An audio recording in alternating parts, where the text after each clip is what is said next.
Hello friends, मैं हूं गौरव और एक पुरानी कहावत है कि इंसान वक्त से डरता है और वक्त पिरामिड्स ऑफ इजिप्ट से डरता है। सुनने में अटपटा सा लगता है, राइट? वेल, मुझे भी ऐसा ही लगा था, लेकिन शायद इसीलिए कहते होंगे क्योंकि इंसान की कड़ी मेहनत और नॉलेज से बने हुए ये पिरामिड्स एक इंजीनियरिंग वंडर है जो लगभग 4500 सालों से भी अधिक समय से ही इंसानी सभ्यता ने ऐसे मॉन्यूमेंट्स बनाए जो आज भी साइंटिस्ट के लिए रहस्य और रिसर्च का विषय है। 7 वंडर्स ऑफ एंशिएंट वर्ल्ड में इजिप्शियन पिरामिड्स ऑफ गीजा सबसे पहले नंबर पर आते हैं। हर मुसाफिर जो पिरामिड्स को विजिट करते हैं वो उन्हें देखकर मेस्मराइज्ड और सम्मोहित होकर आज तक यही प्रश्न उठाते हैं कि यार कैसे और कहां से पिरामिड्स बनाए होंगे। ये 5,92,000 square feet base area cover करता है और करीब 20 लाख पत्थरों के ब्लॉक से बना हुआ है। हर लाइमस्टोन या ग्रेनाइट से बने पत्थर हाथियों के वजन से भी अधिक, लगभग 2 से 30 टन के थे और कुछ तो 50 टन से भी ज्यादा। ये पत्थर जो वजन में टनों के होते थे, उन्हें 480 फीट ऊंचाई तक, जो आज के एक 48 स्टोरी की बिल्डिंग होती है, उतनी ऊंचाई तक आखिर कैसे पहुंचाया गया? फ्रेंड्स, आज के इस वीडियो में हम इसी राज से पर्दा उठाएंगे और कुछ ऐसी बातें बताएंगे जो अब तक हमसे छुपाई गई थी। तो बिल्कुल बने रहिए अंत तक और आज का वीडियो बहुत ही इंटरेस्टिंग होने वाला है।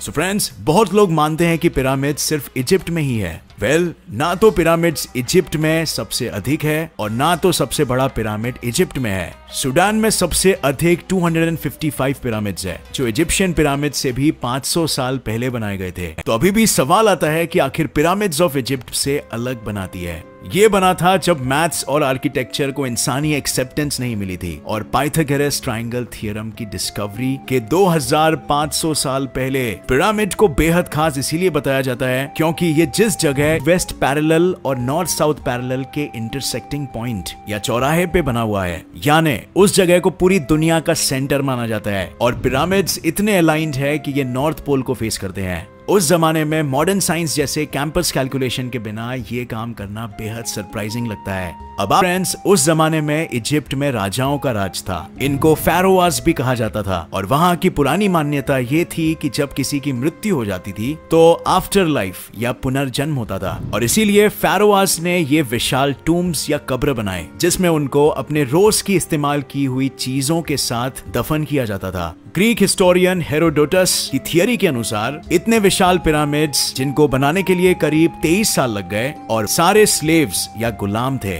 इस थियरी को मॉडर्न रिसर्चर्स नहीं मानते हैं और उनके हिसाब से ये करीब 1 लाख वर्कर्स जो किंग्स के प्रति इतने वफादार थे कि उन्होंने सबूत ये है कि वहां पर काफी पेड वर्कर्स के भी कब्र मिले हैं। काम करते करते जब उनकी मृत्यु हो जाती थी तब उनको सम्मान देने के लिए फेरोआज के ही बगल में दफन किया जाता था। याद रखिए कि पिरामिड ऑफ गीजा पूरा सॉलिड स्मारक नहीं है। इसके अंदर 3 लार्ज चेम्बर्स यानी कमरे हैं। सबसे निचले चेम्बर को क्वींस चेम्बर कहते हैं। उसके ऊपर एक रहस्यमय कमरा है जिसको ग्रैंड गैलरी कहते हैं और सबसे ऊपर में किंग खुफू या फेरोआ का ब्यूरियल चेम्बर है। तीनों चेम्बर्स को पैसेजेस यानी रास्तों से जोड़ा गया है और आप अब सोच रहे होंगे कि ऐसे हाथियों से भी भारी हर ब्लॉक्स को ऊपर तक कैसे ले गए होंगे और उनको एक्यूरेट फिट करने के बाद किस चीज से ज्वाइन किया होगा। उस जमाने में तो टेक्नोलॉजी और हेवी मशीनरी जैसे कि क्रेन्स या जेसीबी नहीं हुआ करती थी।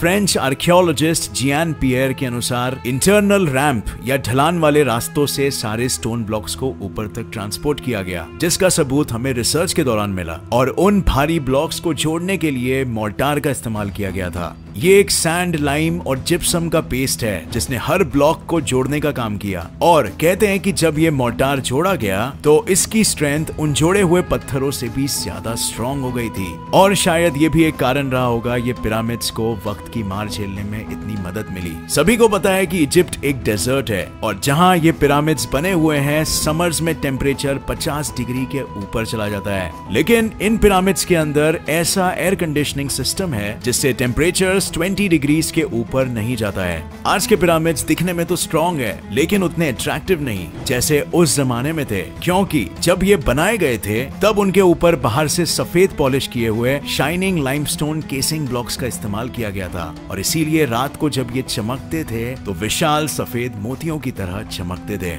लेकिन 13th सेंचुरी के अर्थक्वेक्स और चोरी की वजह से सारे स्मूथ लाइमस्टोन्स खत्म हो गए और अब सिर्फ रफ सरफेस ही देखा जा सकता है। 2011 के रिसर्च में जब रिमोट कैमरास का इस्तेमाल किया गया तब पिरामिड के सबसे ऊपर के हिस्से में प्योर गोल्ड कैपस्टोन यूज किया हुआ पाया गया। अब इस बात का पता लगाया जा रहा है कि शायद पिरामिड्स का इस्तेमाल एक पावर प्लांट के रूप में भी किया हो सकता है, जहां पर इलेक्ट्रिसिटी प्रोड्यूस की जाती थी। गोल्ड यानी सोना एक इलेक्ट्रिक कंडक्टर होने की वजह से नेगेटिव आयोन्स या इलेक्ट्रिक चार्ज वाले एटम्स को आयनोस्फीयर यानी अर्थ के एटमॉस्फेयर के लेयर से एब्सॉर्ब करके करंट प्रोड्यूस कर सकता था। और पिरामिड्स के अंदर भी डोलोमाइट जैसे स्पेशल मटेरियल की कोटिंग की गई थी जो इलेक्ट्रिसिटी की कंडक्टिविटी को मल्टीप्लाई करती है। तो फ्रेंड्स, आपने देखा कि उस जमाने में इजिप्शियन लोग अपने वक्त से कितने आगे थे। लाइमस्टोन्स और ग्रेनाइट के बड़े बड़े पत्थरों को 800 किलोमीटर दूर असवान जगह से नाइल रिवर पर बोट से ट्रांसपोर्ट करना आसान काम नहीं था। पिरामिड्स के ब्लॉक्स को भी खुद बॉल और सॉकेट कंस्ट्रक्शन की तरह एक दूसरे में फिट किया गया था ताकि ये स्ट्रक्चर भूकंप की भी मार को झेल सके और तपती गर्मियों में भी पत्थर के एक्सपेंशन को रोक सके। हमारे शरीर का फीमर बोन बॉल जो पेल्विस के सॉकेट में परफेक्टली फिट होता है, शायद उनको इस बात का ज्ञान था और इसीलिए उसी से प्रेरणा लेते हुए उन्होंने पिरामिड्स के कंस्ट्रक्शन में भी यही बॉल एंड सॉकेट टेक्निक का यूज किया। क्या आप अंदाजा लगा सकते हो कि पिरामिड ऑफ गीजा के 3 दरवाजे थे। एक दरवाजा 20 टन वजन का था और इनका अलाइनमेंट इतना सटीक था कि कोई भी अंदर से इतने भारी दरवाजे को एक ही हाथ से खोल सके। Amazing, right? तो फ्रेंड्स, आपको कौन सी बात इन पिरामिड्स की सबसे ज्यादा सरप्राइजिंग लगी? अब वक्त आ गया है कि आप हमें नीचे कमेंट्स में बताएं और उम्मीद है आपको ये वीडियो से नया कुछ सीखने मिला और पुराने एंशिएंट टेक्नोलॉजी से इंस्पिरेशन मिला। चैनल को सब्सक्राइब करना ना भूलना ऐसे ही और इंटरेस्टिंग वीडियोस के लिए फ्रेंड्स, और मिलते हैं नेक्स्ट वीडियो में। तब तक के लिए जय हिंद।